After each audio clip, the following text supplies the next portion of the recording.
بسم الله الرحمن الرحيم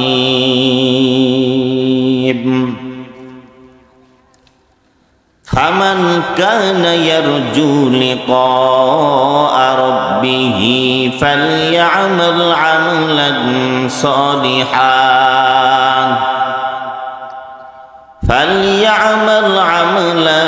صالحا ولا يشرك بعبادة ربه أحدا صدق الله المولانا العظيم وصدق رسوله النبي الكريم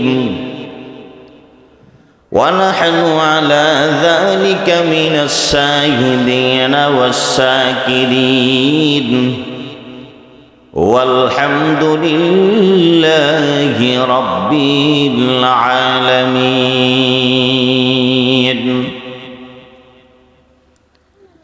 सूरज ने दिया अपने शुआओं को ए पैगाम, सूरज ने दिया अपने शुआओं को ए पैगाम, दुनिया है अजब चीज को भी सुबह को भी शाम, दुनिया है अजब चीज को भी सुबह को भी शाम। दुनिया में हो दुनिया का तलबगार नहीं हो, बाजार से गुजार हो खरीदार नहीं हो, बाजार से गुजार हो खरीदार नहीं हो। ला इलाहा इल्लाल्लाह। জবান ছেড়ে দেন, আওয়াজ করে মাওলা বাকি একটু জবান খুলে আল্লাহকে ডাকি। সবাই সবাই জবানটা ছেড়ে দেন। মিছিলে গেলে কি তখন বুড়াও জীবন হয়ে যায়, ঠিক কিনা?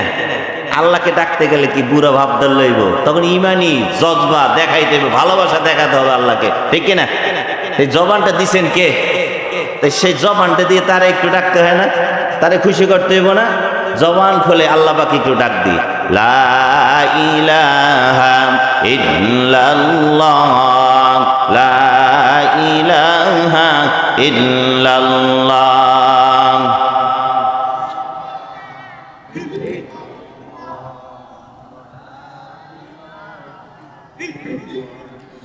লা ইলাহা ইল্লাল্লাহ, লা ইলাহা ইল্লাল্লাহ, লা ইলাহা ইল্লাল্লাহ, লা ইলাহা ইল্লাল্লাহ, লা ইলাহা ইল্লাল্লাহ, লা ইলাহা ইল্লাল্লাহ, লা ইলাহা ইল্লাল্লাহ, লা ইলাহা ইল্লাল্লাহ মুহাম্মাদুর রাসূলুল্লাহ সাল্লাল্লাহু আলাইহি ওয়াসাল্লাম।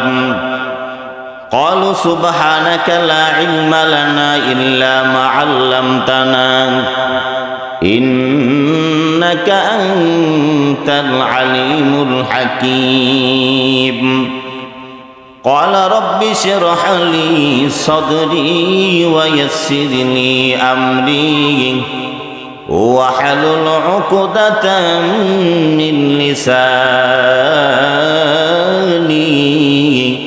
يفقه قولي।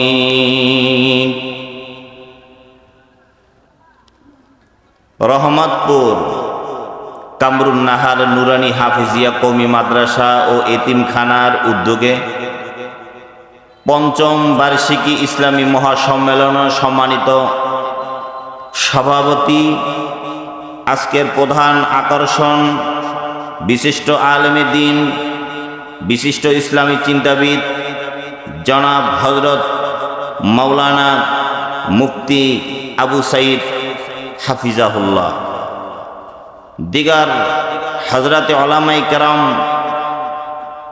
মুরব্বিয়ান আজম, বেরাদারান ইসলাম ও আমার অন্তরস্থলের আড়ালের পর্দার মা বোনেরা, সর্বপ্রথম আল্লাহ তাআলার দরবারে লাখ কোটি শুকরিয়া যে আল্লাহ তাআলা আমি একজন গুনাহগারকে আপনাদের মতো নেককারদের সামনে বসে অনেক দূর থেকে, নারায়ণগঞ্জ থেকে এই ভোর 4টায় বের হওয়ার পর আল্লাহ সহি সালামতে আপনাদের মাঝে এনে দোয়া নেওয়ার জন্য তৌফিক দান করেছেন, সুযোগ করে দিয়েছেন। এজন্য আমি শুকরিয়া আদায় করছি, আলহামদুলিল্লাহ। আপনারাও শুকরিয়া আদায় করবেন যে আল্লাহ তাআলা মহব্বত করে ভালোবেসে আল্লাহর ঘর, আল্লাহর জান্নাতের বাগান আসার, বসার, কোরআন হাদিসের কথা শোনার জন্য, হযরতে ওলামায়ে কেরামের সোহবতে বসার জন্য তৌফিক দান করেছেন। এজন্য জবান খুলে শুকরিয়া আদায় করি, আলহামদুলিল্লাহ। যে কথা আলোচনা হবে আল্লাহ তাআলা যেন ওই কথার উপর আমি এবং আপনারা সকলে আমল করতে পারি। আল্লাহ তাআলা যেন ওই কথাগুলো বলার জন্য তৌফিক দান করেন, সকলে বলুন আমিন।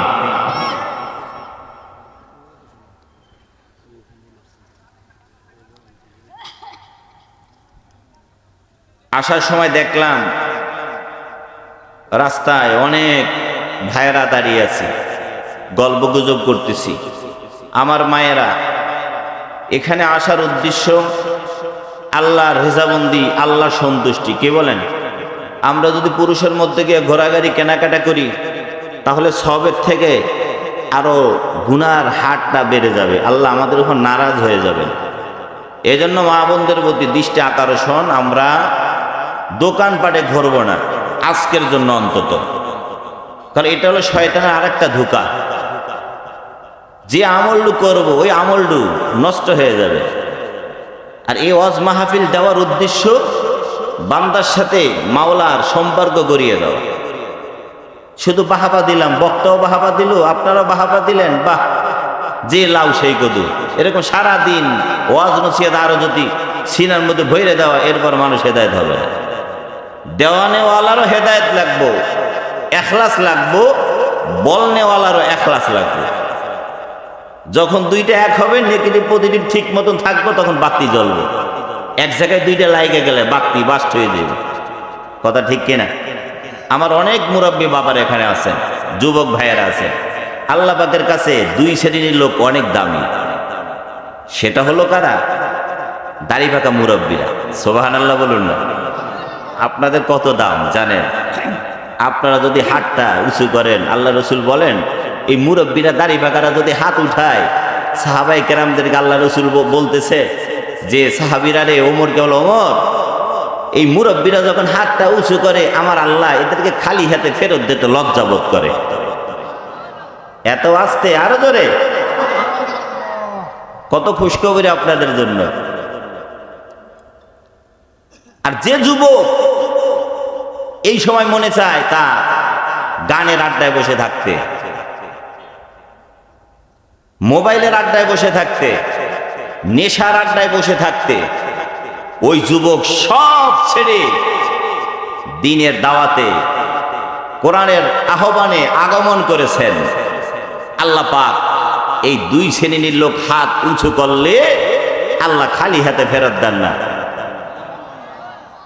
আমার যুবক ভাইরা, আপনাদের কত দাম, কিন্তু নিজের দাম মাঝে মাঝে নিজেরও বুঝতে হয়। চেয়ারম্যান যদি নিজের গেট আপ নিয়ে না চলে, ওই চেয়ারম্যানের সম্মান থাকবো না।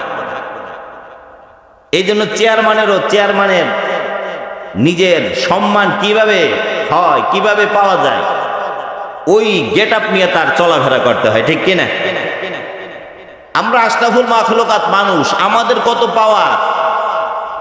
যে মানুষের পাওয়ার, যখন সুলাইমান আলাইহিস সালাতু ওয়াস সালামের সিংহাসন, যে বিলকিস রানীর লম্বা ঘটনা, যখন সুলাইমান আলাইহিস সালাম চিঠি পাঠাইলেন বিলকিস রানীর কাছে যে রানী, তুমি সূর্য পূজা, চন্দ্র পূজা ছেড়ে দাও, আল্লাহ এবং আল্লাহ রসুলের উপর, আল্লাহর নবীর উপর ঈমান আনো। তখন বিলকিস রানী জ্ঞানী ছিল,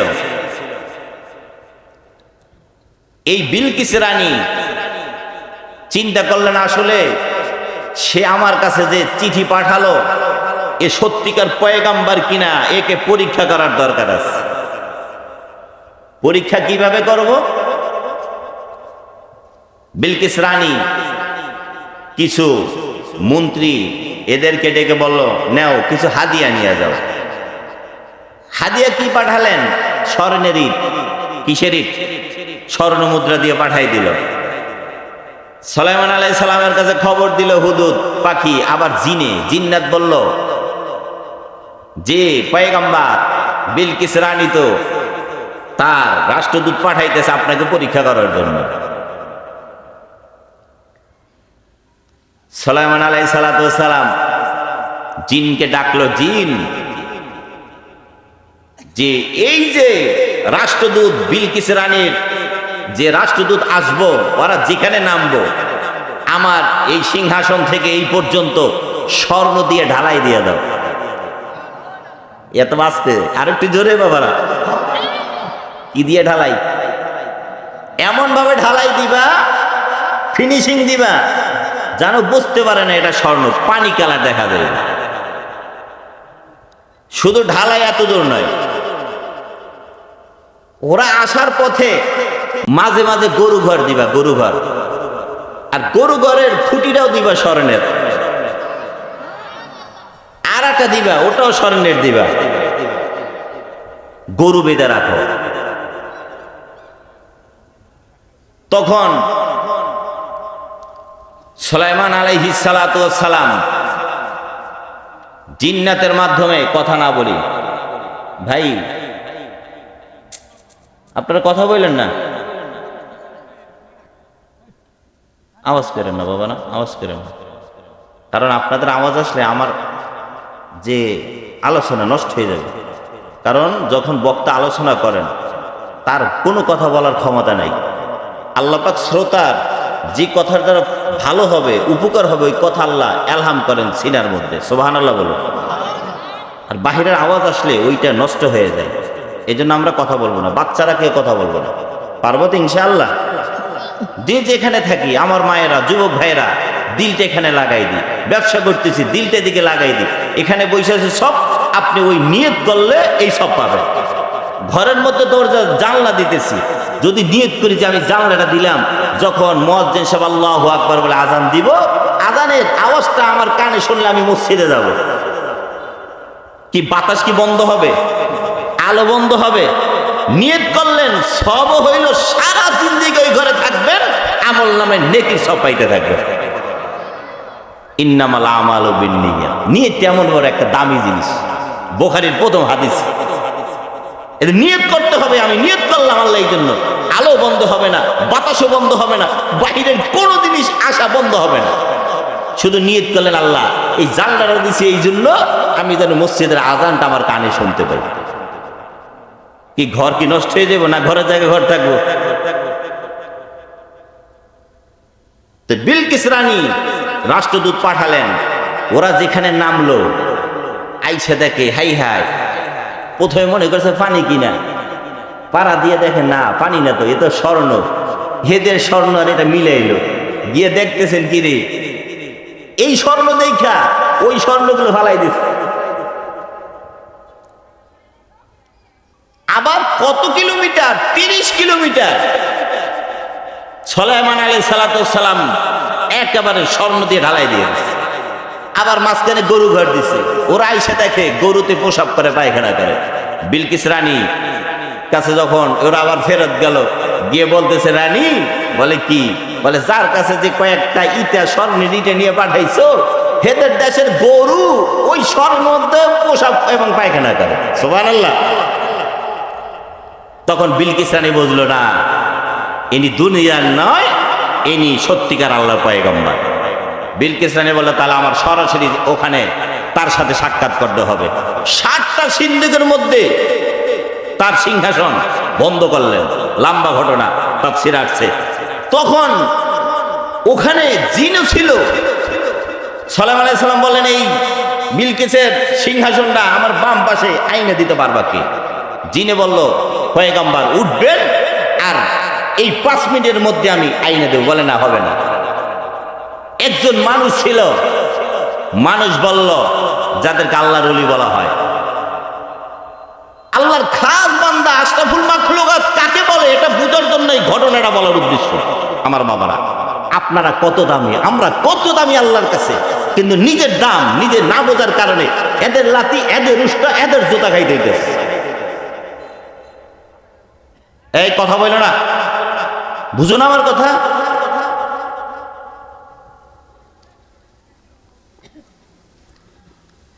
বিলকিস রানী আসার প্ল্যান করলেন, রওনা দিলেন। সুলাইমান আলাইহিস সালামের ওই মজলিসে একটা মুস্তাজাবুদ দাওয়া, যার দোয়া করতে দেরি কবুল হইতে দেরি হয় না, সুবহানাল্লাহ বলুন না, সেটা ছিল তাফসীরে আছে মানুষ। সে বলল, পয়গম্বর আপনি চোখ বন্ধ করতে দেরি, সিংহাসন আসতে দেরি হবে না। বিলকিস রানী আইসে দেখে সিংহাসন সুলাইমান আলাইহিস সালামের পাশে। আমার মুরব্বী বাবারা, যুবকরা, কত দাম আমাদের। হযরত মাইনুদ্দিন চিশতি রহমাতুল্লাহ আলাইহি যখন তার শায়েখ ওসমান হারুনী রহমাতুল্লাহ আলাইহি ওনার কাছে বায়াত হলেন, ভারতবর্ষে যখন ইসলামের দাওয়াত দিলেন, আজান দিত শত শত মাইল, ওই আজানের আওয়াজ আল্লাহ বাতাসের মাধ্যমে পৌঁছে দিয়েছেন।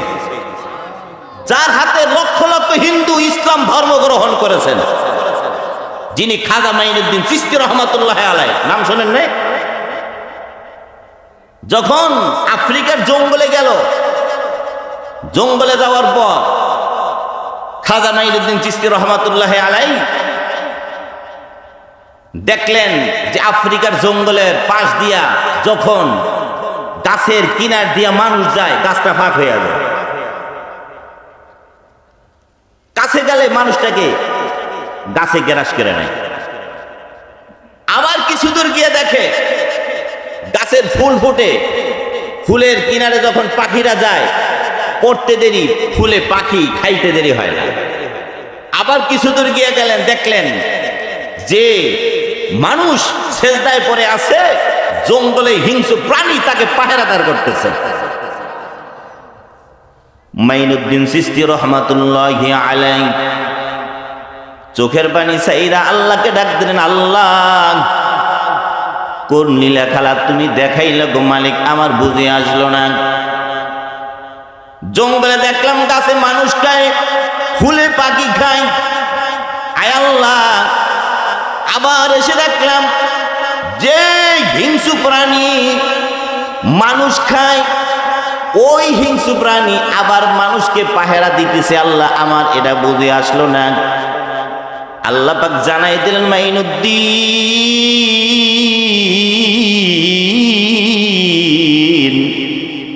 ওই মানুষ হলো আশরাফুল মাখলুকাত, সবার শ্রেষ্ঠ মানুষ। আমাদের জবানে পাওয়ার নাইকা।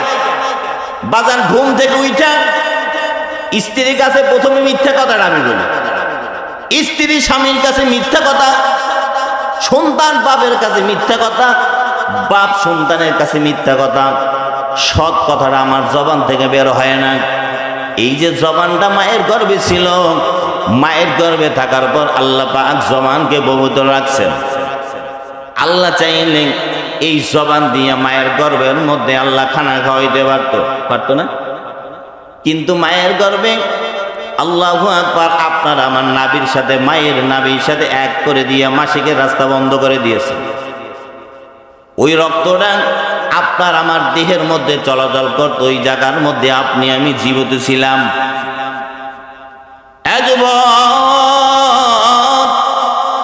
এ আমার বাবারা, আমার মায়েরা, যে আল্লাহ ওই মায়ের গর্ভে এই জবানটা বন্ধ রাইখা যদি নাভি দিয়ে আপনার আমার খাদ্যের ব্যবস্থা করতে পারেন, দুনিয়ায় আসার পর এই দুনিয়ার ধান্দায় আজকে সেই মালিককে আপনি আমি ভুলে এই জবান দিয়ে আমার মাওলাকে একবারও ডাকতে পারি না।